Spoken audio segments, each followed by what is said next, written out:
Magical money चक्की। एक गांव में सियाजी नाम का एक आटे की चक्की वाला रहता था। सियाजी बहुत लालची था। लोग गेहूं लाते तो चक्की में डालकर आधे गेहूं को वो हड़प लेता था। फिर शाम को वो सारा आटा होटलों में बेच देता था। इतना ही नहीं, सियाजी ने जो बेईमानी से पैसे कमाया वो सारा पैसा अधिक ब्याज पर लोगों को कर्ज पर देता था। वो उधार नहीं लौटा पाते तो उनका घर और जमीन को अपने नाम पर कर लेता था। एक बार सियाजी ने नादानी नाम के व्यक्ति का खेत अपने नाम कर लिया। कुछ दिनों बाद नादानी का बेटा लट्टू शहर से लौटा। बात जानकर लट्टू नादानी से, ये आपने क्या किया पिताजी? 1 लाख रुपए उधार लेकर उससे खेत में अनाज उगाकर जब वो खेत की फसल कटने के लिए तैयार हो रही थी तो 10 लाख रुपए का खेत उसके नाम कर दिया। वैसे हुआ क्या था?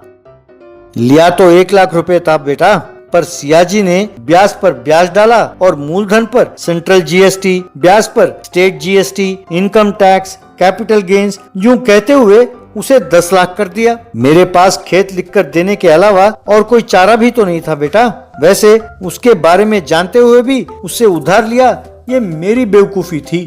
गलती आपने नहीं किया पिताजी, आपके भोलेपन का फायदा उठाकर आपको धोखा दिया, ये बड़ी गलती उसने की है। अब देखिए उसके लालच का फायदा उठाकर उसे मैं कैसे बदला लेता हूँ। उस रात को लट्टू ने सियाजी के दुकान का शटर खोला। उस आटे के चक्की में 20,000 रुपए रखा।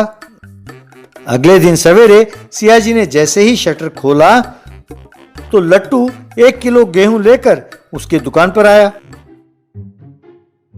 सर, ये गेहूं लेकर उस चक्की में डालें, पर उस चक्की से जो भी बाहर आएगा वो सब मेरा है। पहले ही बता देता हूं, उसमें से जो भी आए वो मेरा है। चाहे तो मैं आपको 1,000 रुपए दूंगा।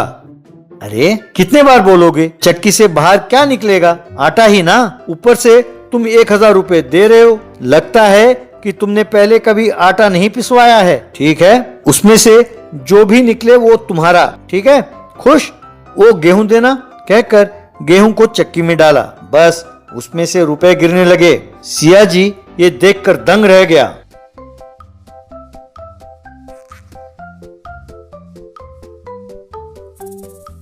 लट्टू ने वो 50,000 रुपए लेकर, ये लीजिए आपका 1,000 रुपए, कहकर उसे देकर चला गया। सियाजी कुछ समझ नहीं पाया।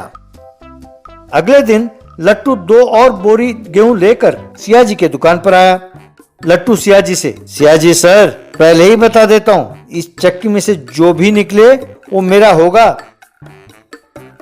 भैया, तुम ये गेहूं ला कहां से रहे हो? ये कोई साधारण गेहूं नहीं है, ये जादुई गेहूं है। ये मुझे करेंसी बाबा जी दे रहे हैं। कल मुझे 1 किलो गेहूं दिया, आज 100 किलो गेहूं दिया, कल मुझे 1,000 किलो गेहूं देंगे, ऐसा कहा उन्होंने। पहले इन्हें चक्की में डालिए तो सही। जो 50 लाख रुपए आएंगे उससे मुझे जुआ खेलना है। मैं नहीं मानूंगा, ये चक्की मेरी है, इसीलिए तुम गेहूं मुझे बेच दो। मैं तुम्हें 5 लाख दूंगा, तुम वो गेहूं मुझे दे दो।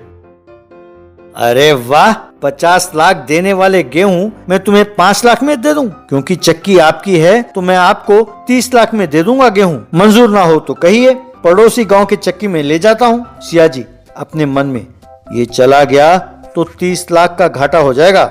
यूं सोचकर, ठीक है, ये लो पैसे, गेहूं वहां रख दो, कल और गेहूं लाना ना भूलना और कहीं ना ले जाना, कहकर 30 लाख रुपए उसे दिया। वाह, क्या डील किया सर आपने। कल मैं फिर आऊंगा, इस गेहूं को कोई देख ना ले, इसे छिपा कर रखें, कहकर चला गया। सियाजी बाकी ग्राहकों को भेज दिया और उस गेहूं को पीसने लगा। उसमें से केवल आटा निकल रहा था, एक भी नोट नहीं निकला। यूं शाम तक सियाजी 2 बोरी गेहूं का आटा पीस चुका था। शाम को सियाजी, अरे ये क्या, गेहूं डाला तो बस आटा ही निकल रहा है, कहकर चिल्लाने लगा। तभी दुकान पर आया एक लड़का। आटे की चक्की में आटा नहीं तो और क्या आएगा चाचा जी? सियाजी को बात समझ में आ गई। हाय रे, मैं तो लुट गया, कहकर जोर से सिर पीटने लगा। लट्टू उन पैसों से पिताजी को 3 एकड़ जमीन खरीद कर दिया। फिर लट्टू शहर चला गया। पिताजी नादानी बहुत खुश हुआ। Blind man thief 2। बहरमपुर नाम के गांव में बर्मन नाम का एक व्यक्ति था। उसे रतौंधी की बीमारी थी। वो मुन्ना नाम के एक बूढ़े चोर के पास अपने रतौंधी की बात छिपाकर नौकरी में लग गया। मुन्ना बूढ़ा हो जाने के कारण जो चोरी वो नहीं कर पाता था वो बर्मन से कराना चाहता था। चोरी करने में ट्रिक्स और टिप्स सब सिखाता था।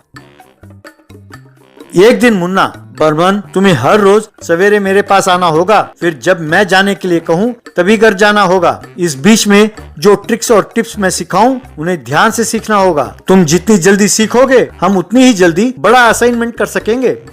ठीक है बॉस, चोरी करने में आपसे बढ़कर कोई भी नहीं है। कितने सारे चोरियां आपने की हैं, पर अब तक आप कभी पकड़े नहीं गए। ये रिकॉर्ड आप ही के नाम पर है। मैं आपसे ज्यादा चोरी करके आपसे भी ज्यादा नाम कमाना चाहता हूँ। तब से मुन्ना ने उसे छोटे छोटे वस्तुओं से चाबी कैसे बनाते हैं, ताले कैसे तोड़ते हैं, अलमारी कैसे खोलते हैं, तिजोरी खोलने का तरकीब क्या है, ये सब सिखाने लगा।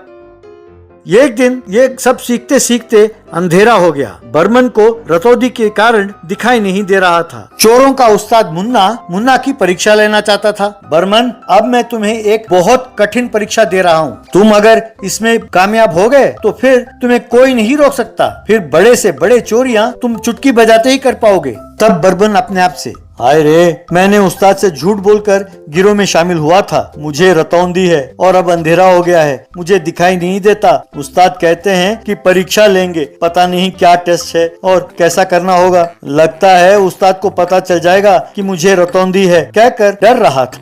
बर्मन, ये लो, मान लो ये 6 सेब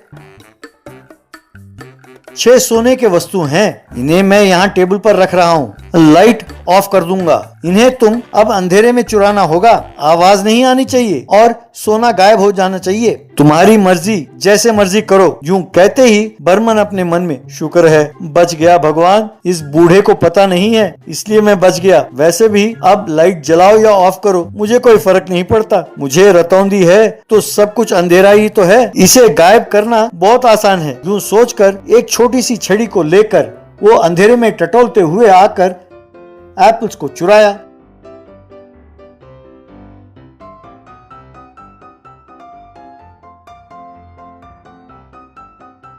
मुन्ना ने तभी अचानक लाइट ऑन किया। बर्मन अंधे की तरह छड़ी लेकर वहाँ मुन्ना के सामने खड़ा था। उसे देखकर Munna, wow, what a presence of mind. मैंने लाइट ऑन किया और तुमने अंधे का एक्टिंग किया। यही समय तत्परता एक अच्छे चोर की निशानी है। कभी ऐसे परिस्थिति में फंस गए तो इसी तरह बचना चाहिए। तुमने साबित किया कि तुम मेरे ही चेले हो। तुम मेरे टेस्ट में पास हो गए हो। आज तुम्हारा ट्रेनिंग पूरा हुआ। चलो कार निकालो, आज हम एक बैंक में चोरी करते हैं। बर्मन फिर अपने मन में, अरे ये क्या भगवान, आज एक दिन में इतने सारे परीक्षाएं, टेस्ट के ऊपर टेस्ट, अब मैं कार कैसे चलाऊं। ठीक है, जो होगा देखा जाएगा, कहकर अंधे की तरह छड़ी को लेकर चल रहा था तो बूढ़ा मुन्ना, बर्मन टेस्ट तो हो चुका है, come out of the character, अब हमें बैंक लूटना है। समझ गया उस्ताद, पर मैं अंधे का प्रैक्टिस और थोड़ी देर करना चाहता हूँ। मैं कैसे विपरीत परिस्थितियों में भी अपने अनुकूल कर सकूंगा ये टेस्ट कर रहा हूँ। तो मैंने सोचा कि ये चोरी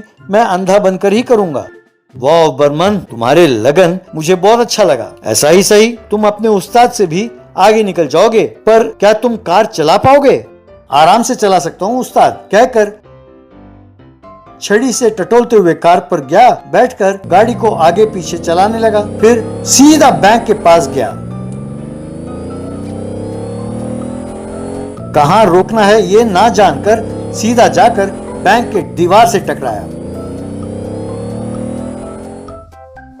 ये क्या, तुमने ऐसा क्यों किया? तुम्हें दीवार दिखाई नहीं दिया क्या, या फिर तुम ताला खोलने से ईंट की दीवार को तोड़ना ठीक समझा, ऐसा सोचा क्या? नहीं बॉस, ऐसी बात नहीं है। कल अगर कोई सीसीटीवी फुटेज चेक करेगा तो वो सोचेगा कि बेचारा कोई अंधा कार को सीधा दीवार से जाकर टकराया। किसी को हम पर शक भी नहीं होगा। आप ये नकाब पहनकर आगे जाइए, मैं पीछे इस अंधे के कैरेक्टर को निभाते हुए आता हूँ। यूं मुन्ना आगे और उसके पीछे बर्मन जाने लगे। जाकर बैंक लूट कर वापस आए। वाह, पहला प्रोजेक्ट ही सक्सेसफुल हो गया है बर्मन, वो भी अंधे के रोल में। ऐसे और बहुत चोरी करना है। This is just the beginning. ठीक है उस्ताद, जैसे आप कहो। फिर मन में, शुक्र है भगवान का, आज किसी तरह बच गया। चलिए उस्ताद, आपको घर छोड़कर मैं भी घर जाता हूँ। क्यों बर्मन, अभी भी तुम अपने पात्र में ही डूबे हुए हो, बाहर नहीं निकलोगे? ठीक है, चलते हैं, चलो। मैं चोरी करके बहुत थक गया हूँ, मैं आंखें मूंद कर सोता हूँ, तुम मुझे मेरे घर आते ही उतार देना। आप जब तक पलक झपके मैं आपके घर के सामने रहूंगा, कहकर कार स्टार्ट किया और छड़ी के सहारे कार को चलाने लगा। उसे दिखाई न देने के कारण सीधा जाकर कार को पुलिस स्टेशन के बाहर रोका। फिर उस्ताद पहुंच गए, उतरिए। मुन्ना ने आंखें खोलकर देखा तो अपने आप को चारों तरफ से पुलिस से घिरा पाया। ये देखकर मुन्ना, ये क्या बर्मन, मैंने सोचा कि तुम अपने उस्ताद से भी आगे निकल जाओगे, पर तुमने तो उस्ताद को ही फंसा दिया। तब पुलिस ने मुन्ना और बर्मन को जेल में डाल दिया।